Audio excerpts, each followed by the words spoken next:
Então é Natal, né? E o que a gente fez, né? Bom, para dar início, vamos fechar nossos olhos, mentalizar nosso Mestre Maior Jesus, essa semana comemorando a sua vinda, seu nascimento, que possamos mais uma vez compreendermos tudo o que for lido no seu Evangelho, que possa trazer modificações para as nossas vidas, que possa trazer paz, brandura e que possamos ter nesta manhã muita paz, muita luz, muita tranquilidade. Que assim seja, graças a Deus. Como sempre a gente faz, a gente lê uma parte do livro Segue-me, de Francisco Cândido Xavier, ditado pelo Espírito Emmanuel. O título não poderia de ser Natal, que está em Lucas capítulo 2, versículo 14. Glória a Deus nas alturas, paz na terra e boa vontade para com os homens. As legiões angélicas, junto à manjedoura, anunciando o grande renovador, não apresentaram qualquer ação de reajuste violento. Glória a Deus no universo divino, paz na terra, boa vontade para com os homens. O Pai Supremo, legando a nova era de segurança e tranquilidade ao mundo, não se declarava o embaixador celeste investido de poderes para ferir ou destruir, nem castigo ao rico avarento, nem punição ao pobre desesperado, nem desprezo aos fracos, nem condenação aos pecadores, nem hostilidade para com os fariseus, nem anátema contra o gentio inconsciente. Derramava-se o tesouro divino pelas mãos de Jesus para o serviço da boa vontade. A justiça do olho por olho e do dente por dente encontrar, enfim, o amor disposto à sublime renúncia até a cruz. Homens e animais, assombrados ante a luz nascente na estrebaria, assinalaram júbilo inexprimível. Daquele inovidável momento em diante, a terra renovar-se-ia. O algoz seria digno de piedade. O inimigo converter-se-ia em irmão transviado. O criminoso passaria à condição de doente. Em Roma, o povo gradativamente extinguiria a matança nos circos. Em Sidom, os escravos deixariam de ter os olhos vazados pela crueldade dos senhores. Em Jerusalém, os enfermos não mais sofreriam, relegados ao abandono nos vales de imundície.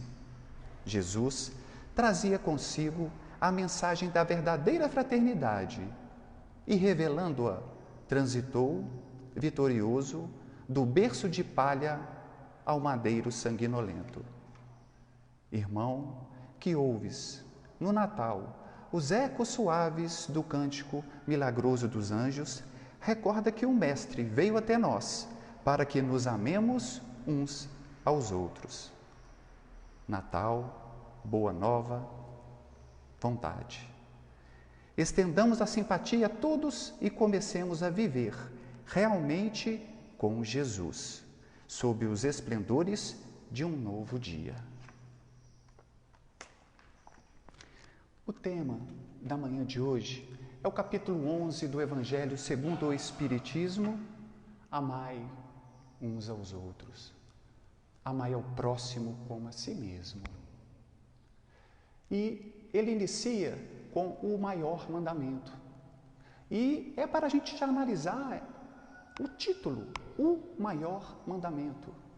E é uma conversa que Jesus tem. E esta colocação está em Mateus 22. E começa: os fariseus, tendo ouvido falar que Jesus fez calar os saduceus, reuniram-se e um deles, que era doutor da lei, disse: Rabi, qual o maior mandamento da lei? E Jesus responde: amarás a Deus de todo o teu coração, de toda a tua alma e de todo o teu entendimento. Este é o primeiro e o maior mandamento. E segundo, semelhante a esse, eu vos digo agora: amarás o próximo como a si mesmo. Nisto está toda a lei e os profetas. Então, quando Jesus termina falando que amar ao próximo como a si mesmo está toda a lei e os profetas, é porque é o ponto que ele sabia que nós íamos ter muitas dificuldades. E ele nos ensina o caminho para amar ao próximo como a si mesmo. Ele ensina o caminho. E para começarmos as nossas reflexões, eu queria contar uma história que tem no próprio Evangelho. É uma história que todos conhecem, mas acredito que vai ajudar muito para a gente trazer o cristianismo para os dias de hoje, que é o objetivo da doutrina espírita. Jesus passava por Jericó, em sentido a Jerusalém, e quando ele estava quase passando e saindo de Jericó, tinha sentado à beira da estrada um cego de nascença, que ele era chamado de Bartimeu, porque nós sabemos que Bartimeu não é o nome do cego. Bar significa filho, ele era filho de Timeu. E quando ele está passando, Bartimeu ouve um murmurinho, ouve as pessoas mais agitadas, pessoas conversando, e ele pergunta: o que é que está acontecendo? Que murmúrio é esse? E as pessoas falam: Bartimeu, filho de Timeu, é Jesus quem passa. Jesus quem passa. E quando ele ouve, ele começa a gritar: Jesus, filho de Davi, tenha misericórdia de mim. Jesus, filho de Davi, tenha piedade de mim. E as pessoas que estavam próximas a Bartimeu pedem que ele se cale, para que ele ficasse mais quieto. Ele estava muito agitado. E aí ele passa a gritar mais alto, com mais vontade: Jesus, filho de Davi, tenha misericórdia de mim. Jesus ouve e vira e diz a seus discípulos: tragam até mim. Um discípulo vai até Bartimeu e diz: tenha bom ânimo, ele te chama. Bartimeu levanta, joga sua capa e vai até Jesus. Quando ele chega próximo a Jesus, Jesus faz a pergunta que serve para todos nós: o que queres que eu faça? Bartimeu, de frente para Jesus: que eu veja. Jesus responde para Bartimeu: a tua fé te curou, vê. Bartimeu passa a enxergar naquele momento e sai da cidade de Jericó, seguindo Jesus para Jerusalém. Então, o primeiro ponto relevante aqui é para a gente entender que Bartimeu era cego. E ele foi cego durante 38 anos. E quando ele vai ao encontro de Jesus, a visão principal que ele teve não foi a física, mas é porque ele já teve condições de ter a visão espiritual. E quantos de nós, em 2020, não estamos cegos igual Bartimeu era cego? Quantos de nós? Quantos de nós? E eu queria voltar um pouquinho no Evangelho para a gente poder entender: amai uns aos outros como eu vos amei. Amai ao próximo como a si mesmo. Porque é muito importante que quando Jesus é perguntado qual o maior mandamento, ele não veio destruir a lei. Capítulo 1 do Evangelho segundo o Espiritismo. Por quê? Porque ele cita o que está em Deuteronômio, no capítulo 6, versículo 5, que é quando ele fala: amarás a Deus de todo o teu coração, de toda a tua alma, de todo o teu entendimento. Então ali Jesus já demonstra que ele não veio destruir a lei. Aí depois no capítulo 2 do Evangelho segundo o Espiritismo: meu reino não é deste mundo. Jesus nos ensina, nos fala: nós compreendemos que Jesus não pertencia a este mundo pelo seu grau de evolução. Por isso nós espíritas temos um entendimento muito maior de quem foi e é e será Jesus. No capítulo 3, há muitas moradas na casa de meu Pai, é o que nós estamos trabalhando para merecer um dia. No capítulo 4, ninguém pode ver o reino de Deus se não nascer de novo. Vamos prestando atenção, como que o Evangelho há uma montagem para poder chegar no seu capítulo 28, que é o término. Aí no capítulo 5, a primeira bem-aventurança citada no Evangelho: bem-aventurados aflitos. E aí nós vamos lembrar da aflição que Bartimeu estava sofrendo. Imaginem, naquela época, um cego, pobre, o que ele não passava? Mas nós sabemos que não existe milagre. Para ele ter recebido a cura de Jesus, é porque ele já tinha merecimento. Porque ele já tinha merecimento. Jesus conhecia cada um ao se aproximar. Então, nos 38 anos que Bartimeu ficou cego, ele teve muito tempo para poder refletir. Então, as aflições dele foram terríveis, difícil. E aquela passagem que ele se levanta, primeiro que ele fica gritando, né, para que Jesus o ouvia, a vontade que nos falta para sair das aflições, a vontade que nos falta, e ele teve. E depois, a perseverança, porque as pessoas estavam o desanimando. Quantos de nós, nas nossas aflições, precisamos de um alento de alguém, de um parente, e às vezes, não por maldade, mas por falta de conhecimento, coloca a gente mais para baixo. Mais para baixo. E a fala não é recriminando quem faz isso, mas é porque a pessoa não estava compreendendo o que é amar o próximo como a si mesmo. Amar o próximo como a si mesmo é na hora da aflição que a gente realmente vê se nós estamos amando o próximo. Na hora das aflições, da dor. O que está acontecendo em nosso planeta agora? Que faz parte da transição? Quantas pessoas que nós estamos conversando, que principalmente que estão tendo contato com o Evangelho, independente da religião, que falam que estão bem, que estão adorando ficar em casa, que estão compreendendo melhor os filhos, o marido, a esposa, que está buscando essa reforma íntima, agradecendo essa oportunidade de estar em casa. E outros se apegam ao problema do governo, aos nossos governantes que, por falta de conhecimento do bem, igual os governantes passados, por falta de conhecimento do bem, estão errando. Ao falar do coronavírus, por exemplo, amar ao próximo como a si mesmo, nem amar quem pensa igual a mim, é amar o próximo. Aí vem o capítulo 6 do Evangelho segundo o Espiritismo, o Cristo Consolador. O Cristo Consolador. E é Ele que consola. É um mestre. Quando nós vamos estudando o Evangelho, vamos pegando as suas passagens, quando a gente vai tendo contato com Cristo, a nossa vida começa a mudar. E como que a gente sabe que estamos começando a modificar, a ser um pouco melhores? Quando nós começamos a compreender quem está primeiro mais próximo de nós. Quando a gente começa a entender que essas pessoas cometem equívocos, mas que a gente para de acusar e tenta entender e principalmente amar. Amar, nós já estamos compreendendo o Cristo Consolador. O que Ele veio trazer aqui. O amor. O Cristo é um amor. O Cristo é a paz. O Cristo é o que nos consola.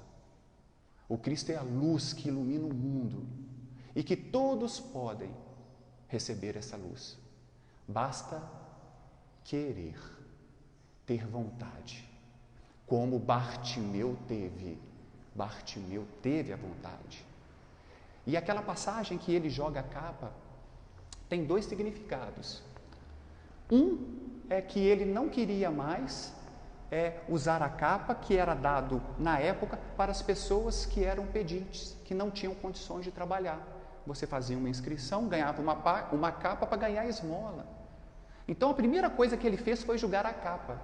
e podem ter certeza que teve uma briga para pegar essa capa de Bartimeu.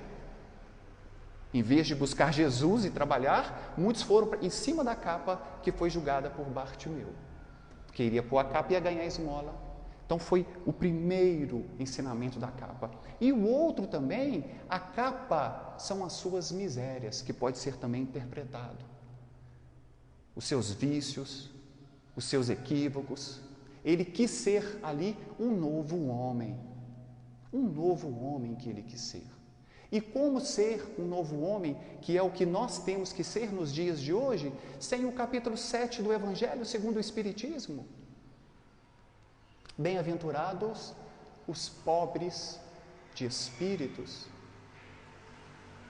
os humildes. Como ser brando? Como querer uma vida melhor sem ser humilde, pobre de espírito? E a humildade que traz a paciência, a humildade que faz amar ao próximo como a si mesmo. Porque para eu amar o meu algoz, eu tenho que ter humildade. Não dar mais para, sem combater o orgulho e começar a ser humilde, não dar mais para eu achar que sem isso, sem essa mudança, eu não vou chegar a merecer uma morada melhor. Humildade. Aí vem o capítulo 8 do Evangelho segundo o Espiritismo. Bem-aventurados os puros de coração, que também está ligado à humildade que nós temos que ter, mas vai um pouquinho mais. Bondade, bondade, pobre de espírito, puro de coração. O puro de coração é ter bondade, muita bondade. É isso que está faltando também para nós. Bondade para com os nossos semelhantes. Como amar ao próximo sem ter esta bondade? Quando Jesus para e vira para Bartimeu, ele já sabia quem tinha sido Bartimeu e por que ele estava com aquela cegueira. Jesus sabia. Jesus sabia. Ele o julgou, ele deixou para depois. Ele teve pureza de coração, bondade para Bartimeu. Capítulo 9 do Evangelho segundo o Espiritismo. Bem-aventurado os mansos e pacíficos. E porque esses herdarão a terra e verão a Deus. Sem essa passagem nos capítulos anteriores, como a gente compreender a bandura? Como nós estamos querendo uma vida melhor espiritualmente, principalmente, sem brandura no coração? O cristianismo que traz para as reflexões do nosso cotidiano. Não tem nenhum lugar que a gente chegue que tem alguém criticando políticos. Todo lugar que a gente chega tem gente falando mal dos políticos, falando mal do vizinho, reclamando da economia. Quem está aqui presente hoje ficou um dia sem uma refeição nos últimos 10 anos? Um dia. Nós somos cristãos, então nós acreditamos no Cristo. E o Cristo falava sempre da vida futura. Cristo prometia e prometeu a vida futura para os seus eleitos. E a gente esquece disso e não ama o nosso semelhante, porque este é o passaporte. Sem amar, nós não vamos passar. Não vamos. Não vamos. É o maior mandamento. O maior mandamento da lei. Aí vem o capítulo 10. Bem-aventurado os misericordiosos.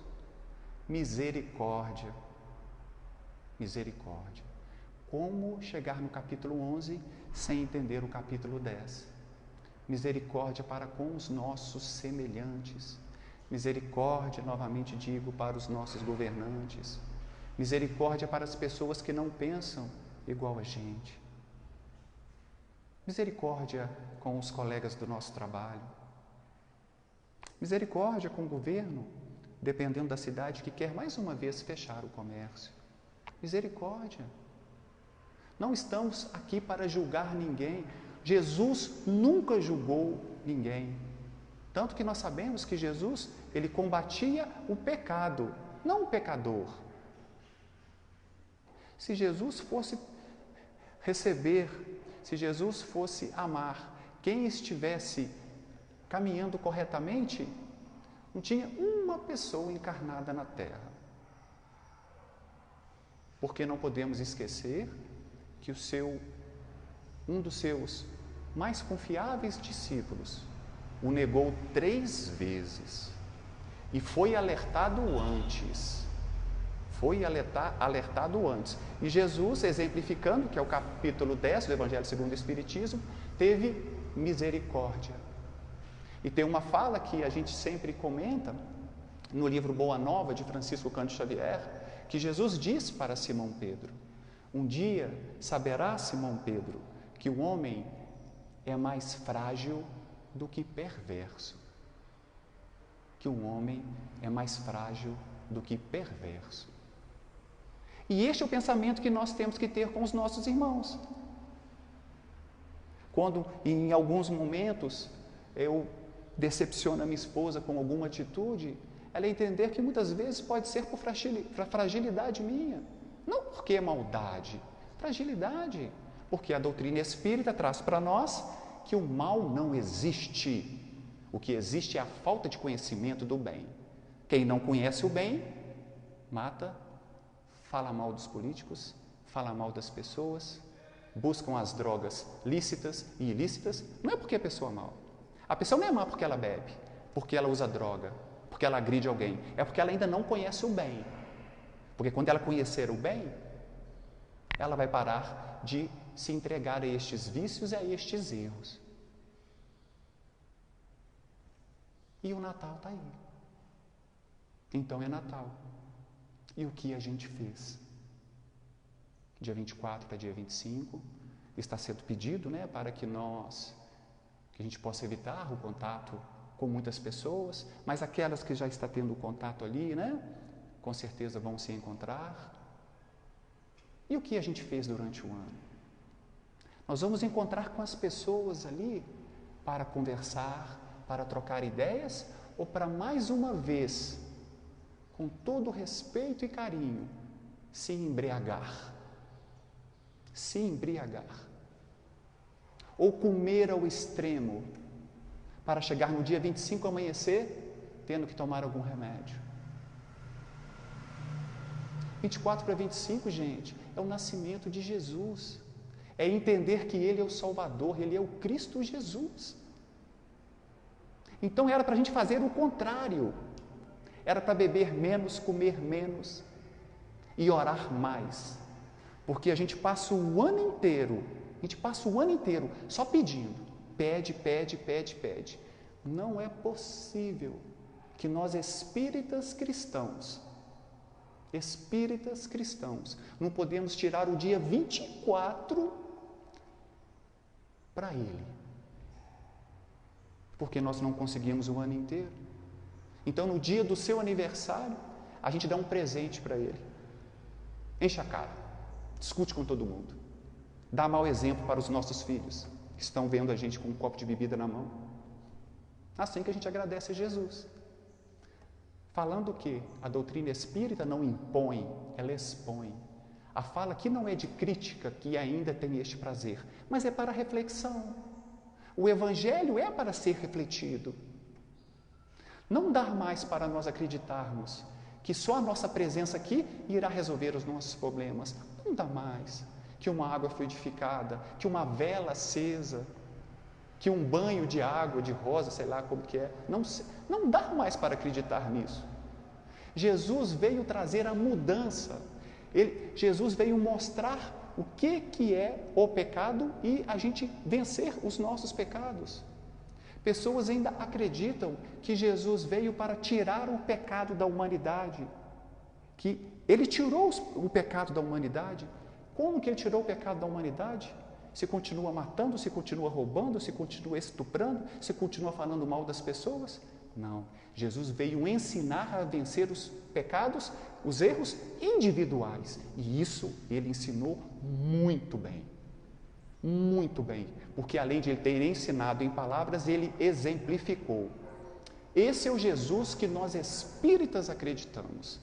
Esse é o Jesus. Esse é o Jesus. E por que muitas vezes nós espíritas falamos pouco de Jesus, falamos mais de Kardec? Por quê? Por que falamos tão pouco de Maria? Maria Santíssima, sim, porque ela é citada no livro Boa Nova, capítulo 30. Maria é citada ali. E não estou menosprezando Kardec, por favor. Um escolhido pelo Cristo que veio codificar a nossa obra, importantíssimo. E alguns até acreditam que o Chico, nosso querido Chico, é a reencarnação dele, que não é relevante discutir se é ou se não é. Então Kardec foi muito importante, mas um trabalhador da obra. O mestre é Jesus. O mestre é o Cristo. É o que nós vamos comemorar, que vai ser comemorado o seu aniversário. É Jesus, gente. Nós espíritas devemos falar mais de Jesus, de Maria. E aí sim, o entendimento que eu tenho nas obras de Kardec. Questão 625, todos nós conhecemos. Qual o tipo mais perfeito que Deus enviou ao homem para lhe servir de guia e modelo? Jesus. Caridade, conforme entendia Jesus, questão 886. Benevolência, amai o próximo como a si mesmo. Como amar sem ter essa caridade que Jesus ensinou? Benevolência para com todos, indulgência com as imperfeições alheias e perdão das ofensas. Como? O livro dos Espíritos tem um caminho para nós entendermos o que é amar ao próximo como a si mesmo. Leis morais que tem no livro dos Espíritos. Ali mostra a conduta que nós temos que ter. Um pouco mais para frente do Evangelho, no capítulo 17, sede perfeitos, no item 3, homem de bem. Lê o que é o homem de bem ali. O que eu devo fazer? Ao caminho mostrado para Jesus. No item 4 do sede perfeitos, do capítulo 17, o bom espírita é aquele que luta contra as suas imperfeições, é aquele que cada dia quer ser um ser melhor. Como eu vou ser um ser melhor se eu não combater em mim os erros? Em mim. O Cristo veio trazer a mudança interior. E ele falou na época que esteve aqui entre nós, encarnado, porque ele nunca foi, ele está conosco. O reino de Deus não virá como vocês pensam, não virá com guerra, não virá com sangue. O reino de Deus está dentro de cada um de vós. O reino de Deus está dentro de cada um de vós. Vamos aproveitar esta semana. Vamos pensar muito no Cristo, nos seus ensinamentos, nas bem-aventuranças. Do lado da minha cama, eu estou mantendo o Evangelho segundo o Espiritismo? Gente, o Evangelho segundo o Espiritismo é o que nos acalma. Se é uma fala perfeita de uma pessoa terrena, que era ateu, Augusto Cury, é que o maior psicoterapeuta de todos os tempos foi e é Jesus. Então, se ele acalma, ele consola, ele traz paz, deixa o Evangelho ao lado da cabeceira. Está em aflição? Capítulo 5 do Evangelho? Abra o Evangelho. Vai abrir certinho para a sua aflição. Não vai vir milagre, né? E tira o problema. Não. Vai vir ali, ó. Faça isso, meu irmão. Pensa dessa maneira. O Evangelho mostra caminho, gente. Por isso que nós aprendemos com a doutrina espírita. Eu posso vir tomar o passe. Eu posso passar um trabalho de desobsessão na casa e ajuda sim. Mas se eu continuar com as mesmas atitudes, vou voltar a ter a mesma dor, os mesmos problemas. Então Jesus traz a conduta de vida. E a conduta de vida está ligada a amar ao próximo como a si mesmo, que é o tema de hoje. Que é o tema de hoje. Nós estamos chegando no final, para a gente poder terminar. Eu tenho uma história aqui que eu trouxe que, confesso para vocês que tocou meu coração.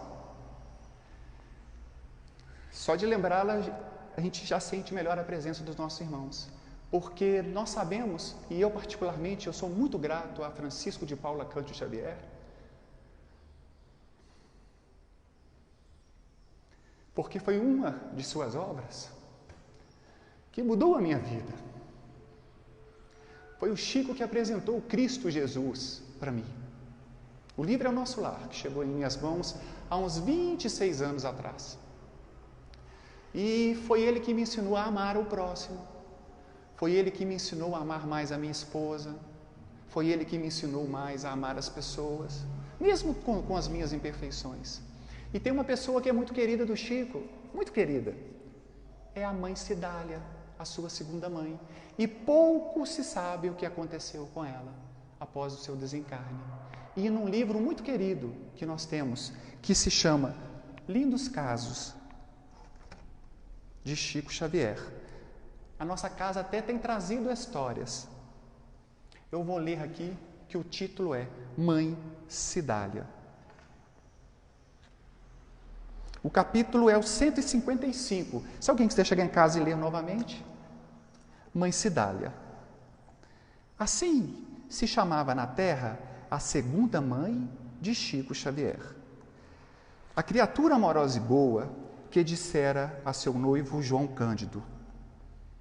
Olha a fala dela para casar com João Cândido. Somente me casarei com você se permitir que junte em nosso lar para os criarmos os filhos de sua primeira mulher, pedido dela. Nossa Santa Irmã Maria João de Deus, os quais vivem por aí distribuídos e criados ao léu da vida. Então, olha o pedido de Cidália. Quando muitas pessoas estão buscando casar pela segunda vez e não aceitam um filho do primeiro relacionamento, e a minha fala não é por crítica, o que eu quero mostrar é o que é amar o próximo como a si mesmo, o que é o amor. Ela exigiu, e se eu não me engano, eram 8 filhos do primeiro casamento, e ela exigiu, e não tinham que comer direito. O senhor João Cândido, homem cordato e bom, aqueceu, casou-se e, graças à mãe Cidália, voltaram as aves ao ninho antigo, saudosas, alegres e felizes. Foi essa mãe, por vocação, missionária do amor, que ensinou Chico a orar, que o encaminhou na vida, que lhe orvalhou a alma dorida e pura de ensinamentos cristãos, e que realizou com ele e seus demais irmãos, Neuza, Luísa, Lucília, Geraldo, Gina, José, Raimundo, André e outros, uma tarefa educacional. Mas o que é bom dura tão pouco. Sua vida foi curta, como curto eram seus débitos. Mas mesmo assim, realizou muito, algo que comove. Desencarnou, deixando uma tristeza funda, uma enorme saudade nos corações dos filhos de sua alma. Antes, chamara Chico à beira de seu leito e lhe dissera, entre lágrimas e num misto de saudade e consolação: sei que vou morrer, meu querido filho, mas antes desejo que me prometas que não permita que teus irmãos sejam, de novo, distribuídos, semeados por aí, entregues a terceiros. Desejo que tomes conta da casa, que ajudes teu pai, que veles por todos, como fiz. Lá de cima, ajudar-te-ei sob a bênção da Divina Mãe, a fim de que triunfes na missão grandiosa que tens e que agora vai ser iniciada. Chico prometeu-lhe atender entre saudades e prantos. E num halo de angelitude, respeito e proteção espiritual, mãe Cidália desencarnou feliz. Alguns anos passaram. Todos viviam no mesmo lugar, numa casinha pobre e cheia de paz, tendo o humilde médio por mentor, amigo e irmão dedicado. O outro que recebia, como caixeiro de uma venda humilde, O pouco que recebia, como caixeiro de uma venda humilde, dava para as despesas, porque era um pouco com Deus. E assim, Chico entrou na posse de sua missão maior. A fonte mediúnica rebentara e uma torrente de luz beneficiava toda Pedro Leopoldo. E admirava-se por não ver entre as comunicações recebidas e nas aparições de espíritos amigos, seus valiosos colaboradores, a mãe Cidália. Numa noite, entretanto, numa sessão íntima, realizada em casa de um parente, sob sua surpresa, viu em plena sala o espírito luminoso de mãe Cidália.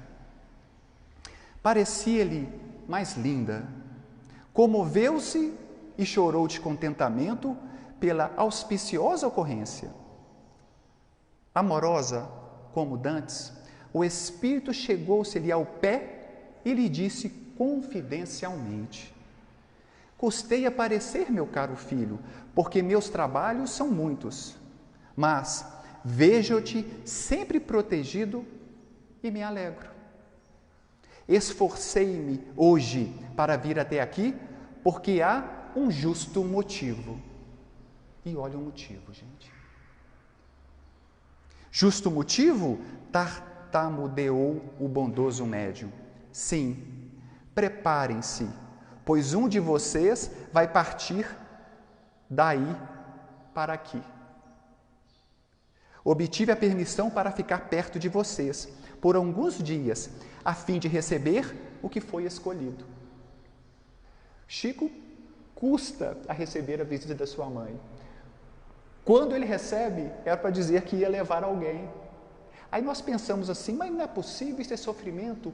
Não, porque os espíritos de escola, os espíritos de luz sabem que o desencarne é a libertação da alma. Quem ama o próximo como a si mesmo, quem trabalha para o bem, a morte não existe como sofrimento. O desencarne é libertação, é a verdadeira morada, é receber a promessa do Cristo. Feliz daquele que trabalhou e desencarna, gente, naturalmente. Este é o ensinamento.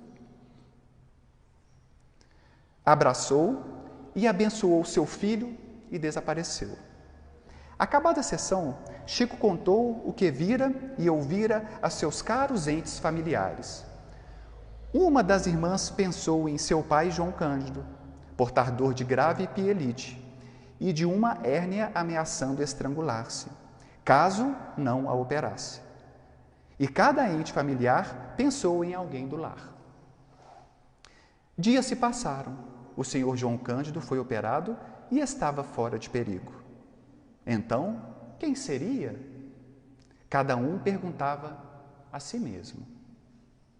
Nesta conjectura, receberam a notícia de que a irmã Neuza, residente em Sete Lagoas, adoecera. E não obstante o cunhado, esposo de Neuza, afirmar uma enfermidade leve, Chico pediu para trazerem-na para Pedro Leopoldo, porque sentia que era grave o seu estado. Era escolhida para partir. Mãe Cidália vinha buscá-la. E Neuza veio e ficou sob os cuidados dos irmãos, inclusive do Chico. O médium lhe sentiu o desencarne próximo. Numa tarde, depois da prece costumeira, feita pelo Chico, sob surpresa dos presentes, pétalas de rosas choveram sobre o leito da enferma. Pétalas de rosas choveram sobre o leito da enferma.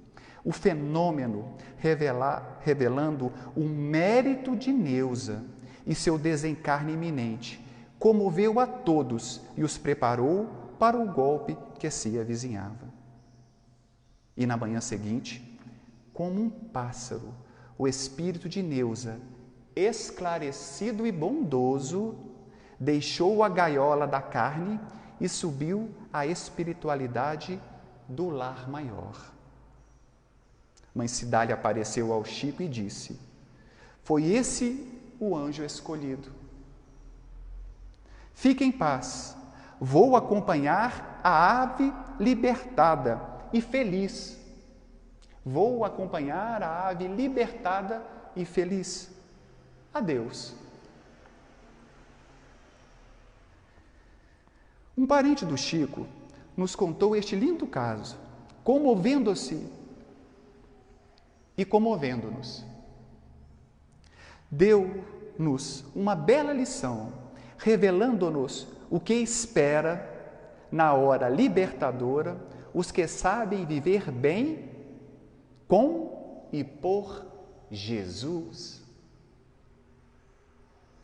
Depois, sem nada dizer-nos, foi ao seu quarto e de lá nos trouxe 2 pétalas, já murchas e perfumadas, das que caíram sobre o leito de Neuza. O presente nos emocionou sobremodo e o aguardamos na carteira, junto ao coração. Materializou as pétalas de rosa.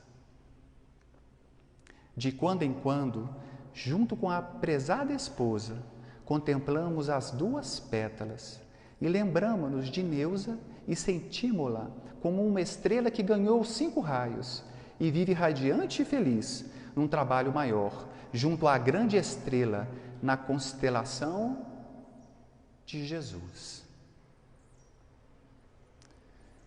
E achamos nossa cruz leve, nossa prova tão fácil de ser vencida e vontade imensa de sermos melhores. Que Jesus possa abençoar hoje e sempre os espíritos queridos de Mãe Cidália e de Neuza. Eu achei muito relevante trazer essa história, principalmente pela parte que ela pede para trazer os filhos de outra mãe. Eu achei lindo, né? Quem lê este livro sabe que eles passaram muita necessidade, que eles tinham uma hortinha e com aquele dinheiro compravam um pouco de comida e material para os meninos estudarem. Ela sabia o que aguardava e olha o que ela exigiu para casar. Se fôssemos nós, olha, eu caso com você, mas a outra família é outra família. Nós vamos começar uma vida nova. Ela não. Só caso com você se você trouxer os 8 filhos. Tragam todos. Tragam todos. E aí nós entendemos como que ela foi recebida no plano espiritual. Que ela já estava trabalhando, que ela já estava servindo. Ela amou. Que essa história da Mãe Cidália possa servir de exemplo para nós. Que a gente possa aprender a amar como a nossa Mãe Cidália amou. Terminamos a primeira parte, né? Vamos despedir dos nossos irmãos que estão acompanhando pelo Facebook, desejando a todos que o Grupo Espírita André Luiz deseja a todos um Feliz Natal, com muita paz, com muito amor, com muita luz.